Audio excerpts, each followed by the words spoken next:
Today I'm showing you how to take 40 pounds out of the back of your Boxster and make it sound a lot more fun along the way.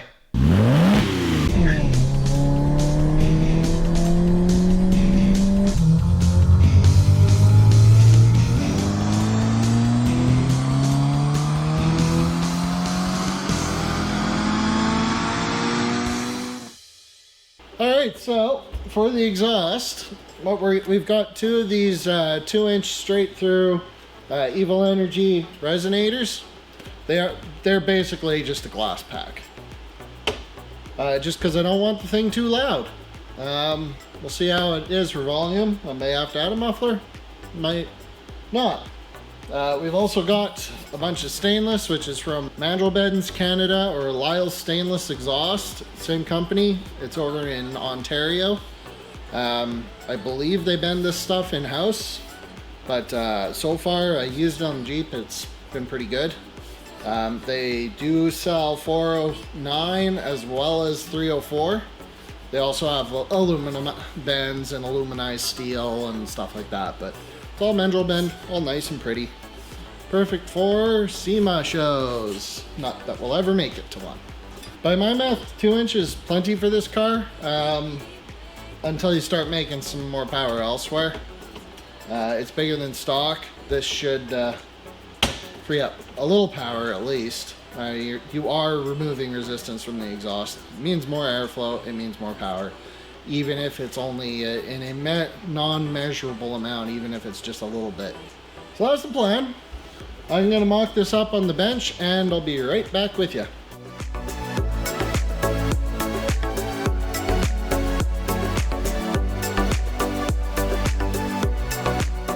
I wasn't very happy with the muffler placement. It was a bit too close to the transmission. So I've made some pie cuts and put those on. I gotta tack them and then we'll tack the mufflers back on and give them their test fit. And then hopefully I can start actually welding some of this and then move my way back past the mufflers towards the front of the car. Anyways, let's get to it.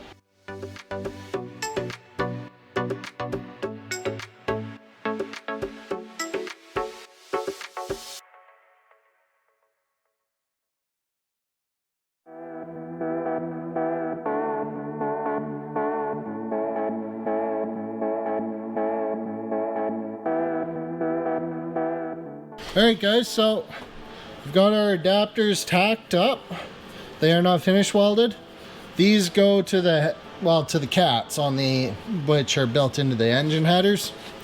So these had to be aimed inwards, like towards the center of the car, and they had to be aimed up slightly. So I realized that welding it with the just kind of butted up in there like that with the abrupt transition is probably not the best thing for flow. But because we're ditching the stock heavy muffler, which is about 40 pounds, we're also losing the static pressure loss through the stock muffler, because now we're going to a straight through. So I don't see us losing power. We might gain a little, hopefully, but we shouldn't lose power, and that's the part, to me, that's important. I'm not doing this for power, I'm doing it for sound. Power will come later, but for now, I need some volume out of the thing. It's way too quiet. So anyways, now I gotta go do the turn downs and figure out the routing from the muffler down to these guys. Somewhere in there's got to be one of these, a flex connector, just to take up the slack and stuff. Note to self, I need a better setup for holding round tube. This just didn't work.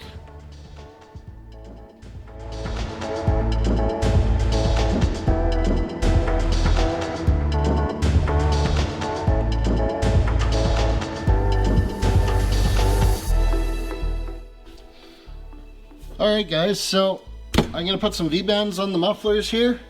It's just to make it easier to get in and out without having to take out some of the bracing and whatnot. It's just a small time saver. To do that, I'm just using a die grinder with a roll lock Scotch-Brite disc. It's the brown, which is the coarse. It seems to be getting this chrome off, so Because these are 201 stainless, which is not a great grade of stainless by my understanding, but with the chrome on it, it just wasn't welding very nicely, or whatever the heck is on this thing. Maybe it was some sort of polish wax or something, who knows. Anyways, I'm going to take that off, and then these will weld up nicely. And then we'll go under the car and I'll show you what we got going on. So V-bends have a male and a female side. You always put the male side upstream. It helps with leaks.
So I was using 308 rod to weld the new 409 stainless to the existing, which I think was mild steel, and it was welding really nicely despite my crappy welding.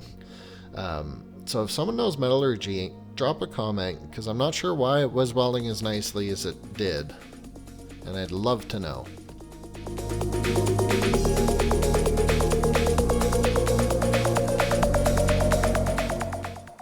I know my welds are getting gray oxide. I think it's because it's 409 stainless, not 304, and I think there was a little bit of coating on there I wasn't quite getting off.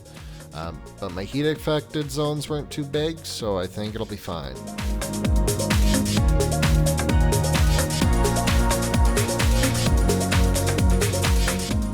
Alright guys, so here's the basic finished exhaust. The transmission sits right up in here, comes to about there, compared to the stock exhaust.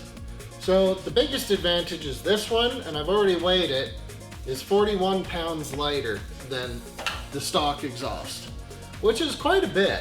Really, I wasn't expecting it to be quite that much lighter, but I won't argue and I won't complain. This one's also got a lot less bends going on, which in theory should help with power.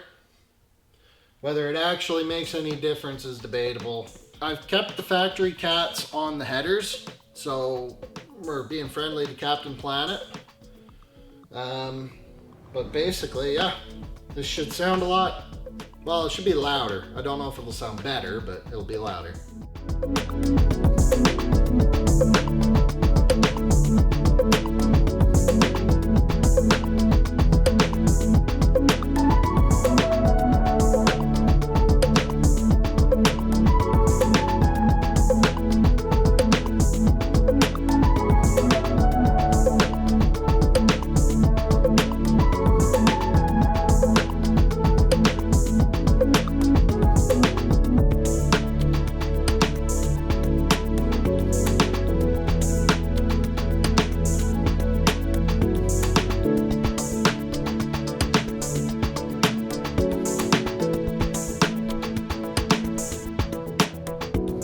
Okay guys, so let's go get some exhaust clips. We're gonna get a couple, we're gonna get a cold start up. Once it's run for a bit, we're gonna get some revs in, because I don't want to rev it cold. And then we'll do a hot start up as well. And we'll see how all those sound and compare it to the original, which is right here.